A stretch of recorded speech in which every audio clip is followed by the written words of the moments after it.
तो बच्चों हम लोग पिछले क्लास में इलेक्ट्रिक सर्किट शुरू किए थे, तो उसमें बहुत सारा चीज़ हमने बताया था। उसमें कुछ चीज़ों का क्या चीज़ से बना हुआ होगा और क्या उसका वर्क होगा, उसके बारे में हम लोग देखेंगे। तो पहला दो चीज़ हम लोग देखे थे, कनेक्टिंग वायर्स और वायर जॉइंट्स, यानी कि सारा वायर। इलेक्ट्रिक सर्किट का सबसे इम्पोर्टेंट पार्ट हमारा वायर, क्योंकि विदाउट वायर हम इलेक्ट्रिक करंट को एक जगह से दूसरे जगह नहीं ले जा सकते। तो सबसे पहले हम लोग पढ़े थे कनेक्टिंग वायर। तो एक connecting wire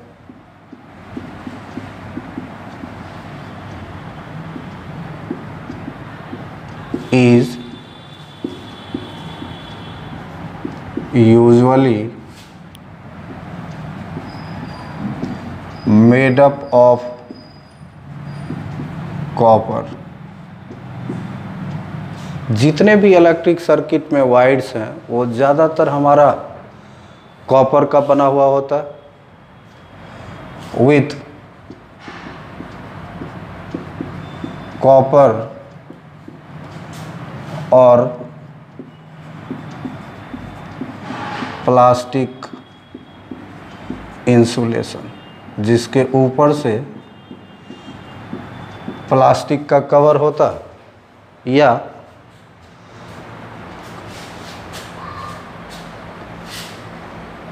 copper with cotton और प्लास्टिक इंसुलेशन। उसके बाद हमारा था सेल और बैटरी। बैटरी के बारे में हम ये सिंबल बताए थे बैटरी का।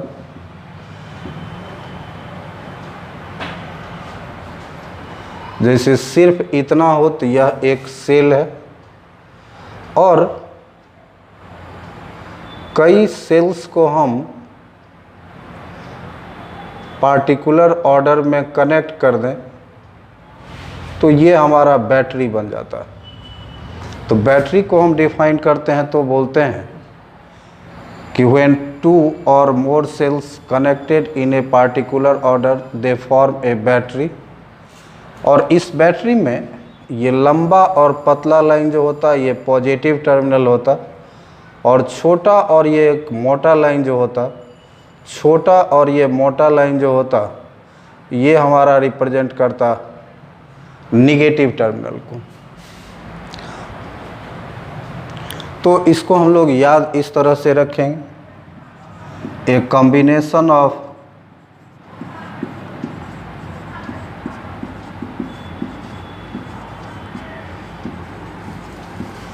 टू और मोर sales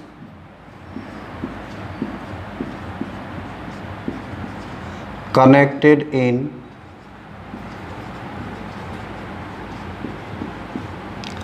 a particular order is called a battery। यानी कि हम बताए कि ये एक सेल है, ये दूसरा सेल है और ये तीसरा सेल है। तो जब दो या अधिक सेल्स को हम किसी डिफिनिट पैटर्न में कनेक्ट कर दें तो ये फॉर्म करता है हमारा एक बैटरी का। और इसमें आगे हमने बताया कि इसमें लंबा और पतला लाइन पॉजिटिव टर्मिनल रिप्रेजेंट करेगा, ये छोटा और मोटा लाइन हमारा निगेटिव टर्मिनल रिप्रेजेंट करेगा। ये थीन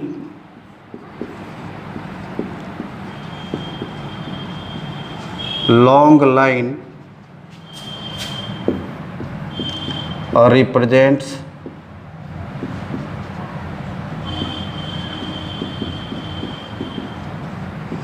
positive terminal, whereas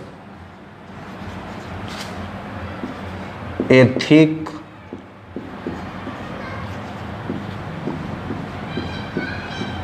short line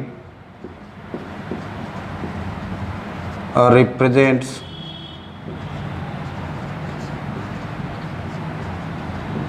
negative terminal। तो ये हमारा बैटरी हो गया। आपने देखा कि कई सेल्स को हम किसी खास ऑर्डर में कनेक्ट करेंगे तो वो फॉर्म करेगा बैटरी का, जिस बैटरी में ये लंबा और पतला लाइन पॉजिटिव टर्मिनल हमारा रिप्रेजेंट करेगा, छोटा और मोटा जो लाइन है वो हमारा निगेटिव टर्मिनल रिप्रेजेंट करेगा।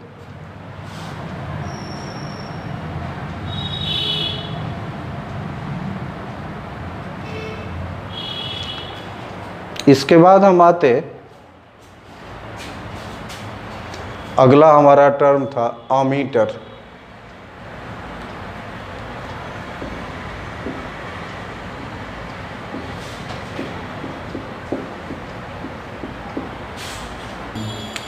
नेक्स्ट टर्म हम अमीटर देख रहे हैं।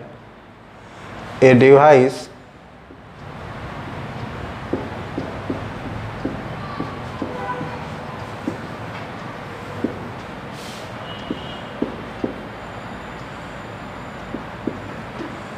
used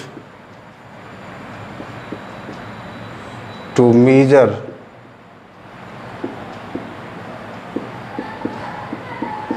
electric current in a circuit. किसी सर्किट में कितना इलेक्ट्रिक करंट फ्लो कर रहा है उसको जानने के लिए जिस डिवाइस का हम यूज़ करते दैट इज़ अमीटर। और इसके बारे में हम लोग याद रखेंगे, इसको अभी हम डायग्राम से दिखाएंगे। It is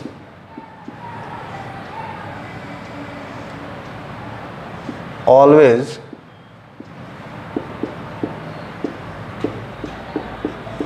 connected in series with the circuit।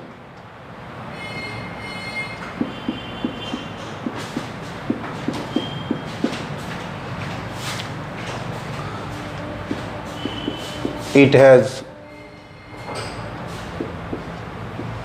two terminals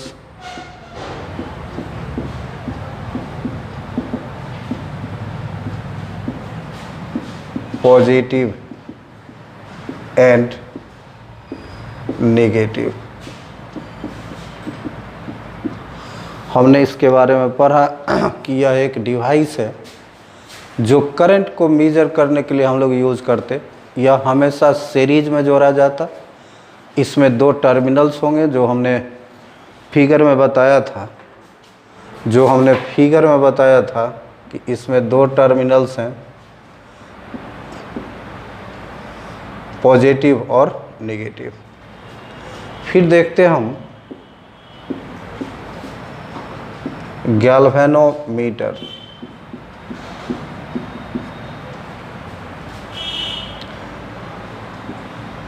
It is a device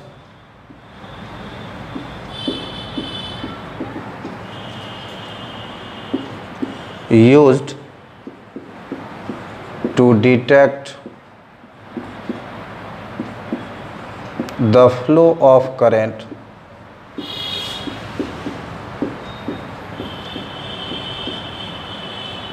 in an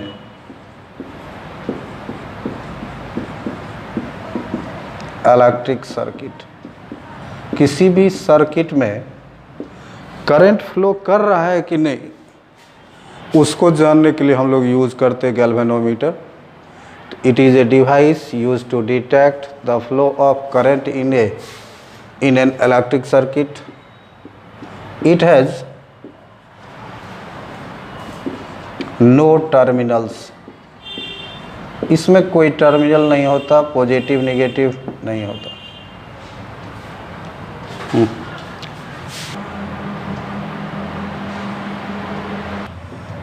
next हमारा टर्म है voltmeter. A device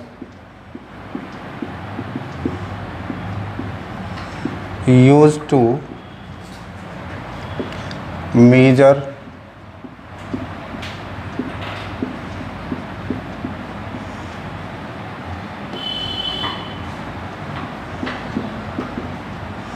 potential difference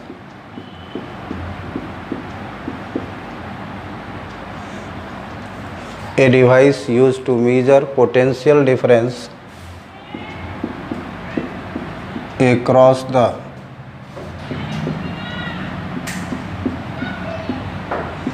terminals of an electric circuit. Simply हम लोग याद रखेंगे कि volt meter एक device है जिससे हम लोग पोटेंशियल डिफरेंस को मेजर करते। और दूसरा बात ये याद रखेंगे कि यूज कनेक्ट कैसे करेंगे, तो it is always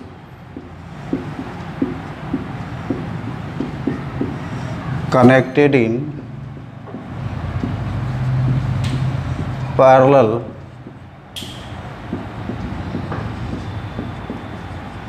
with the circuit। ये हम डायग्राम से इसको बताएंगे, सर्किट डायग्राम में बताएंगे कैसे हम पैरेलल में इसको जोड़ रहे हैं, कैसे अमीटर को हम सीरीज में जोड़ेंगे।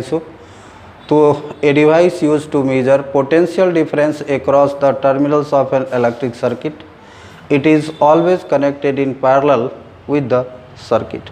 अब देखते एक साथ हमारा 3 टर्म था, रेसिस्टेंस, रियोस्टेट और resistance box.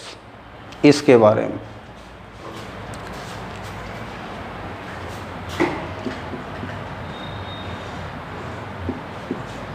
a resistance, a rheostat,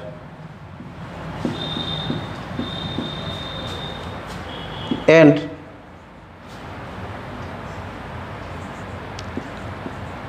a resistance box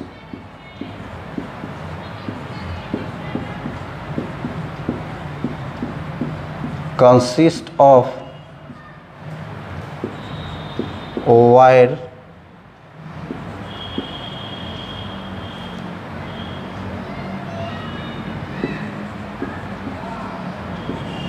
made up of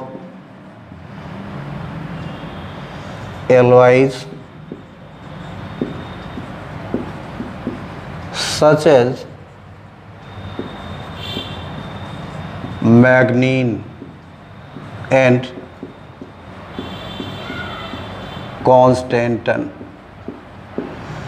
हमने लिखा कि रेसिस्टेंस, रियोस्टेट या रेसिस्टेंस बॉक्स, ये सब जनरली जो है सो वायर हैं। जो वायर हमारा एलॉयज का बना हुआ होता है और उसमें एलॉय हमारा यूज होता है मैग्नीन and constantan.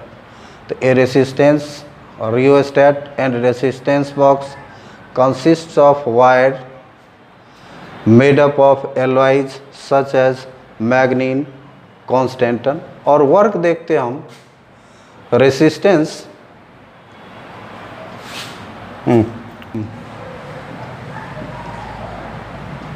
a resistor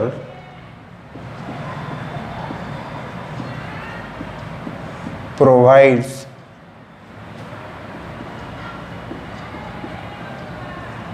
constant resistant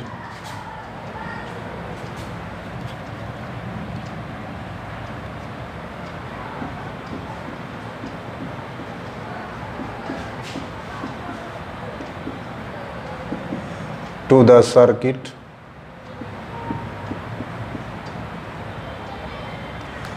whereas a rheostat and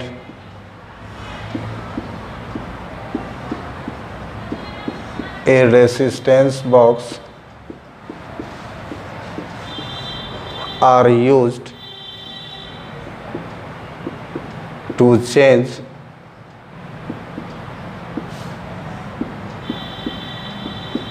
the resistance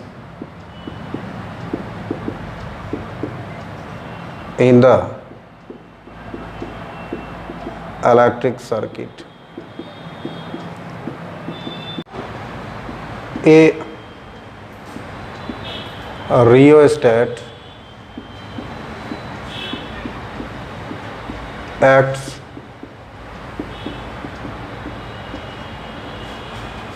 like an unknown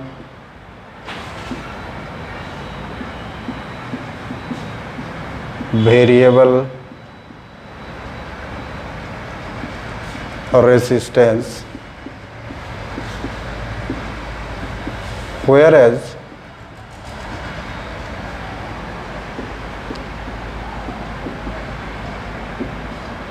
a resistance box provides non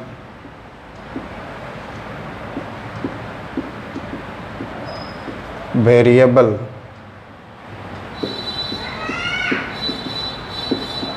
resistance in the circuit। तो ये था हमारा रेसिस्टेंस,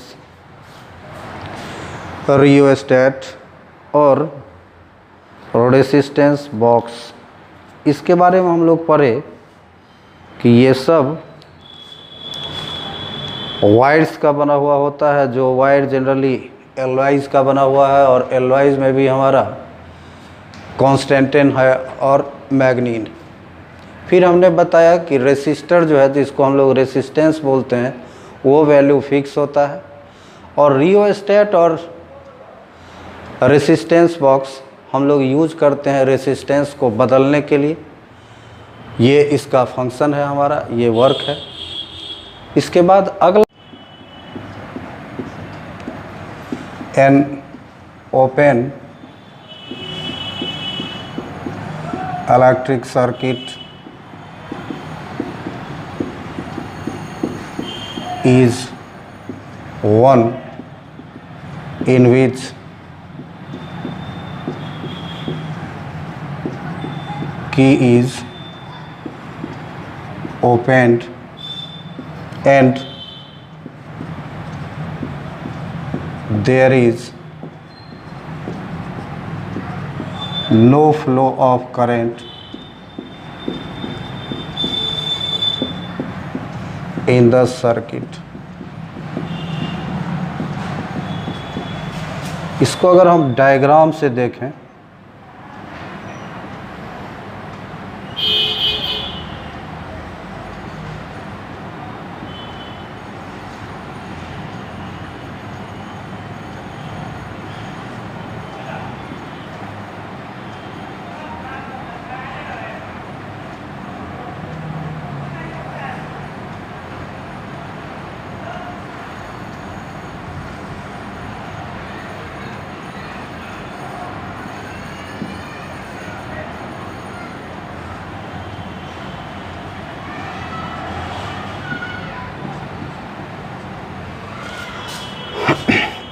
ये हमारा एक तरह का सर्किट डायग्राम है। सर्किट डायग्राम में दो बात, एक ओपन सर्किट आएगा, ये हम सिंबल दिए थे, ये सिंबल हम बताए थे ओपन की का। ओपन की का मतलब स्विच ऑफ, स्विच ऑफ का मतलब there is no flow of current.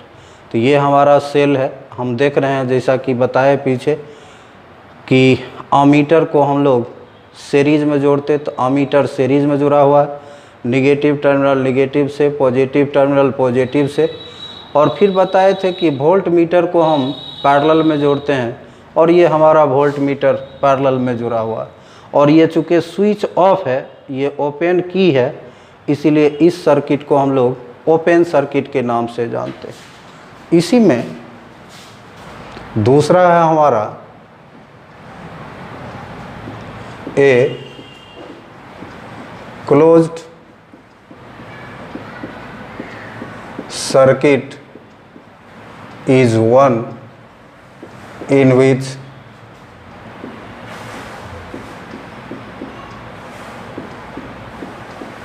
key is closed and current flows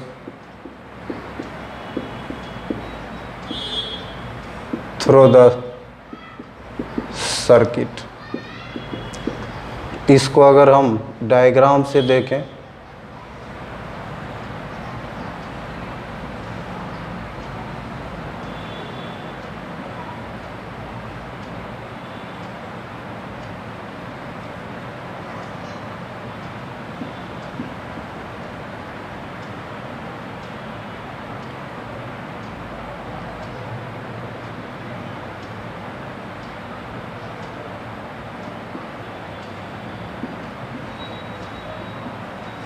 ये यहाँ तक हमारा है तो जस्ट यही है, ये हमारा जस्ट वही है। ये अभी तक ओपन सर्किट है हमारा, क्योंकि ओपन की के लिए हम ये सिंबल बताए थे, ओपन की के लिए हम ये सिंबल यूज़ किए थे और बोले थे उसी में जब ये दे देते हैं हम तो ये क्लोज्ड बन जाता।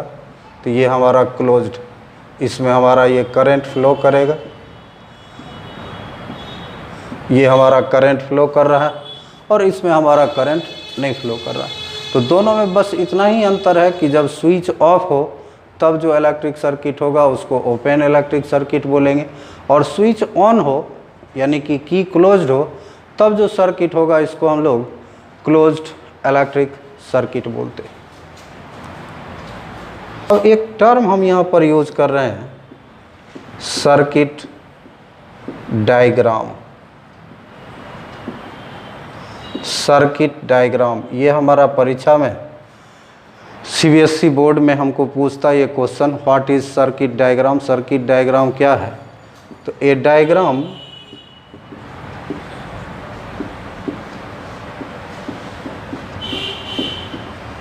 Representing the various components of an electric circuit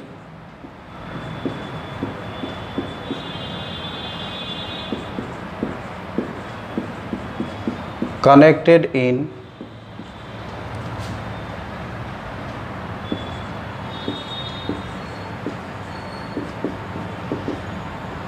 a particular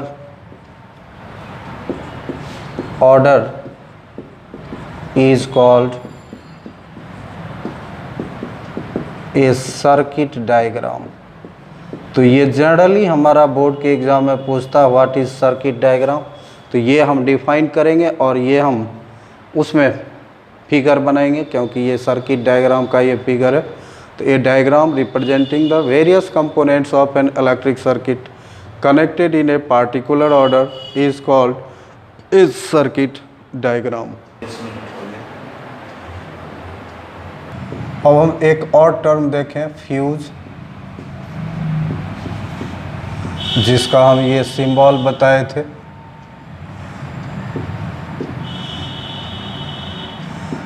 A fuse is a safety device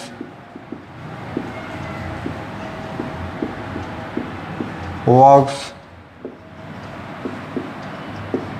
on the principle of heating effect of current. A fuse is a safety device, works on the principle of heating effect of current and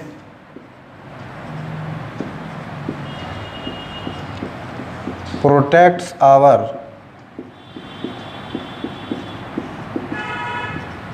electrical appliances from high current damage. हम इसमें लिखे कि एक fuse जो है वो हमारा safety device है। इसके बारे में फिर हम लोग पढ़ेंगे, जहाँ हीटिंग इफेक्ट ऑफ करंट पढ़ेंगे वहाँ फ़िलहाल हम कंपोनेंट्स के रूप में एक बार जिक्र किए कि यह एक सेफ्टी डिवाइस है जो हीटिंग इफेक्ट ऑफ करंट के प्रिंसिपल पर काम करता और हाई करंट डैमेज से हमारे इलेक्ट्रिकल डिवाइस जैसे फैन, बल्ब या कोई भी हमारा जो अप्लायंस है उसको सेव करता है। तो ये हमारा था इलेक्ट्रिक सर्किट, हम लोग पिछले लेक्चर में शुरू किए थे, आज हम इसको समाप्त किए, जिसमें सर्किट डायग्राम हमारा इम्पोर्टेंट टॉपिक है और सारी बातें इम्पोर्टेंट है क्योंकि वो सारा कंपोनेंट्स को जानना बहुत ही ज़रूरी है। अगले दिन हम लोग अगले लेक्चर में ओम्स लॉ के बारे में पढ़ेंगे। Thank you.